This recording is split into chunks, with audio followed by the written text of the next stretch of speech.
menjelaskan tentang transformasi fungsi.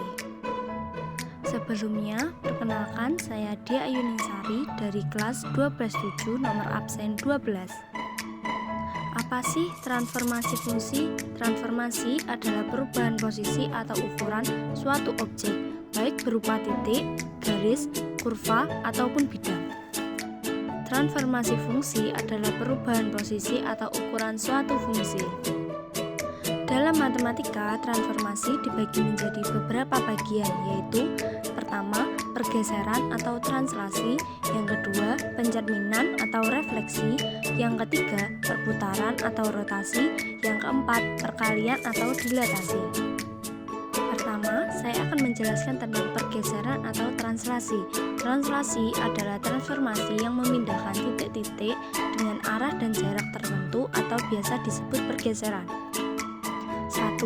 Titik A dalam kurung X, Y ditranslasikan oleh T A per B menghasilkan bayangan A aksen dalam kurung X aksen, Y aksen ditulis dengan A dalam kurung X, Y ditranslasikan oleh T A per B menjadi A aksen dalam kurung X aksen, Y aksen.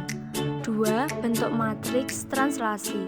X aksen per Y aksen sama dengan X per Y plus A per B. Yang ketiga, T A per B disebut sebagai komponen translasi dengan konstanta A adalah pergeseran secara horizontal dan B adalah pergeseran secara vertikal.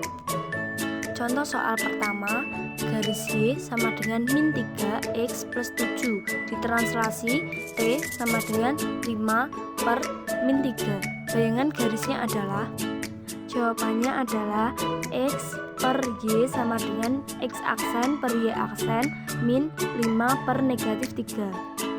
X per Y sama dengan X aksen min 5 per Y aksen min negatif 3. Jadi, X-nya adalah X aksen min 5 dan Y sama dengan Y aksen plus 3. Kenapa menjadi plus? Dikarenakan Y aksen min negatif 3 min ketemu dengan min menjadi plus, yaitu Y aksen plus 3. Kemudian kita menggunakan cara substitusi, yaitu Y sama dengan negatif 3 X plus 7. Kita masukkan Y nya dan X nya. Y nya menjadi Y aksen plus 3 sama dengan min 3 dan X nya X aksen min 5 plus 7.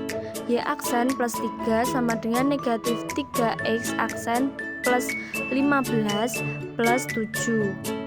Kemudian kita tambahkan 15 plus 7 sama dengan 22. Jadi Y aksen plus 3 sama dengan min 3X aksen plus 22.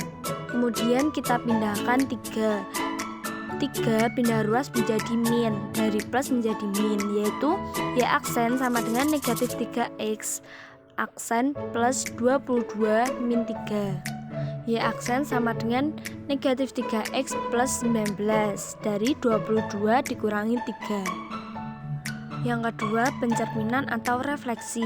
Refleksi adalah transformasi yang memindahkan tiap titik dengan menggunakan sifat bayangan oleh suatu cermin atau pencerminan. Suatu refleksi disimbolkan sebagai M untuk A sebagai sumbu cermin. Sifat refleksi: 1. Jarak titik semula dengan cermin sama dengan jarak cermin dengan titik bayangan. 2. Garis penghubung dari titik semula dengan titik bayangan bersifat tegak lurus terhadap cermin. 3. Garis-garis yang terbentuk antara titik semula dengan titik bayangan akan saling sejajar.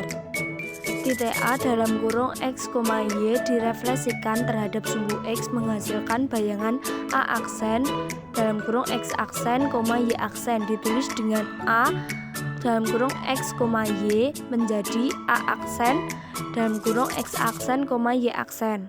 Bentuk matriks refleksi yaitu X aksen per Y aksen sama dengan 1,0 per 0, negatif 1 plus X per Y. Dapat dituliskan refleksi dari A dalam kurung X, Y terhadap sumbu X adalah A aksen dalam kurung X, min Y. titik A dalam kurung X, Y direfleksikan terhadap sumbu Y menghasilkan bayangan A aksen dalam kurung X aksen plus Y aksen. Ditulis dengan A dalam kurung X, Y menjadi A aksen dalam kurung X aksen, Y aksen. Bentuk matriks refleksi menjadi X aksen per Y sama dengan min 1,0 per 0,1 plus X per Y. Dapat dituliskan refleksi dari A dalam kurung X, Y terhadap sumbu Y adalah A dalam kurung min X, Y. Contoh soal yang kedua, terdapat suatu grafik fungsi Y sama dengan X plus 2 pangkat 4 plus 1. Jika grafik tersebut direfleksikan secara horizontal dan vertikal, bagaimana prosedur menentukan hasil refleksinya? Tunjukkan prosedur bervariasi. Untuk horizontal yaitu Y sama dengan F dalam kurung min X, dimasukkan Y sama dengan min X plus 2 pangkat 4 plus 1 dan kiri adalah contoh gambarnya. Dan untuk vertikal yaitu Y sama dengan min F dalam kurung X, yaitu Y sama dengan min X plus 2 pangkat 4 plus 1, yaitu min X plus 2 pangkat 4 min 1, dan yang kanan adalah contoh gambar vertikalnya. Yang ketiga, perputaran atau rotasi. Rotasi adalah transformasi yang memindahkan titik-titik pada suatu daerah dengan cara memutar titik-titik tersebut sejauh A terhadap suatu titik tertentu. Rotasi pada suatu bidang ditentukan oleh beberapa hal, yaitu titik pusat rotasi, besar sudut rotasi, dan arah sudut rotasi. A. Jika arah rotasi diputar searah jarum jam, maka besar sudut rotasinya menjadi negatif. Dan B. Jika arah rotasi diputar berlawanan arah jarum jam, maka besar sudut rotasinya positif. Jenis rotasi. A. Jika koordinat titik semula A dalam kurung X, Y akan dirotasikan dengan besar sudut A terhadap pusat 0,0, akan menghasilkan bayangan X aksen per Y aksen sama dengan cos A min sin A per sin A cos A X per Y.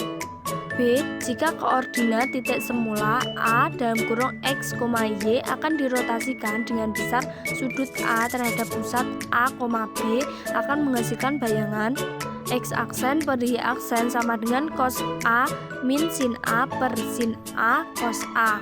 Jadi X min A, Y min B sama dengan X per Y.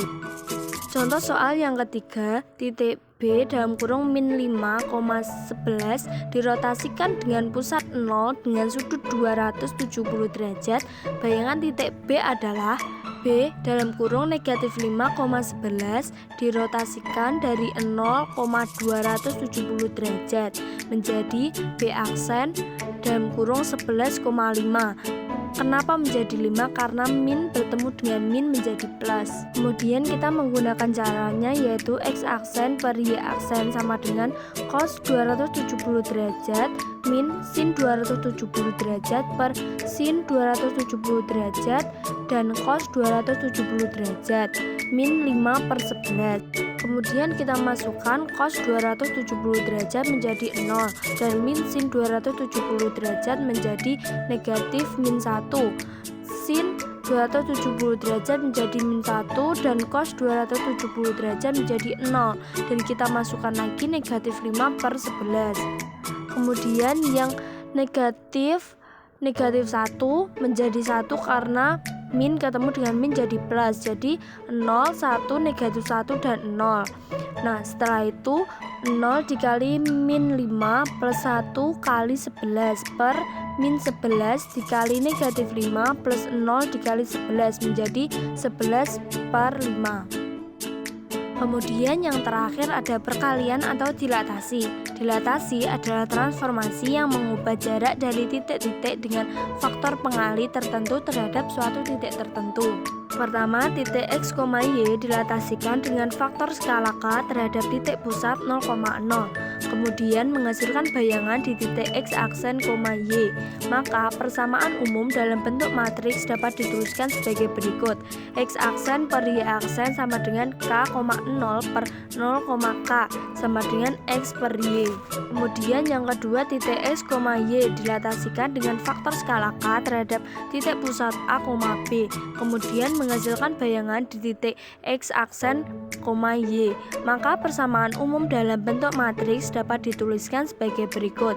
X aksen per Y aksen sama dengan K 0 per 0 K X min A per Y min B plus A per B.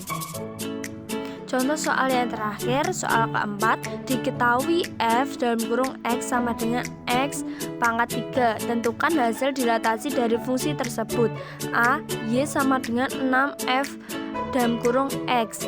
B, y sama dengan f dalam kurung 4x. Kemudian untuk soal yang y sama dengan 6f dalam kurung x, menjadi dimasukkan 6fx-nya sama dengan X pangkat 3 menjadi 6X pangkat 3. Untuk yang B, Y sama dengan F dalam kurung 4X. Jadi 4X-nya menjadi 4X pangkat 3. Jadi dimasukkan Y sama dengan 64X pangkat 3. Di sebelah kanan adalah contoh grafiknya, dan yang untuk berwarna hijau adalah fx-nya yaitu x pangkat 3, dan yang untuk warna merah yaitu gx-nya yaitu menjadi 6x pangkat 3, dan untuk warna biru adalah hx sama dengan 64x pangkat 3. Sekian dari saya, terima kasih. Wassalamualaikum warahmatullahi wabarakatuh. Bye bye.